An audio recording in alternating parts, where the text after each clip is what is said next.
एक समय की बात है, एक छोटे से गांव में एक किसान रहता था जिसका नाम रामू था। रामू बहुत मेहनती और ईमानदार था। उसके पास थोड़ी सी जमीन थी जिस पर वह खेती करता और अपनी गुजर बसर करता था। रामू के पास एक पुराना बैल था जो अब बहुत बूढ़ा हो गया था। बैल से अब उतनी मेहनत नहीं हो पाती थी, लेकिन रामू उसे बहुत प्यार करता था। गांव के लोग रामू से कहते, रामू, इस बूढ़े बैल को बेच दो, इससे तुम्हारा कोई फायदा नहीं हो रहा। लेकिन रामू हमेशा जवाब देता, यह बैल मेरे साथ तब था जब मैं बहुत कठिनाई में था। अब मैं इसे कैसे छोड़ सकता हूँ? यह मेरे परिवार का हिस्सा है। एक दिन गांव में सूखा पड़ गया। खेतों में पानी नहीं था, फसलें सूखने लगी।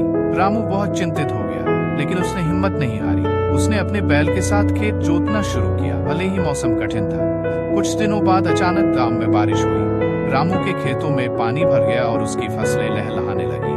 जहां अन्य किसानों की फसलें सूख चुकी थी, वहीं रामू की फसलें सूख चुकी थी।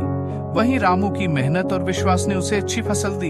गांव के लोग रामू की तारीफ करने लगे और उसे समझ आया कि सच्ची मेहनत और वफादारी का फल हमेशा अच्छा होता है। रामू और उसका बैल फिर से खुशहाल जीवन जीने लगे। इस कहानी से यह शिक्षा मिलती है कि हमें अपने कर्तव्यों से पीछे नहीं हटना चाहिए, चाहे परिस्थितियां कितनी भी कठिन क्यों न हो।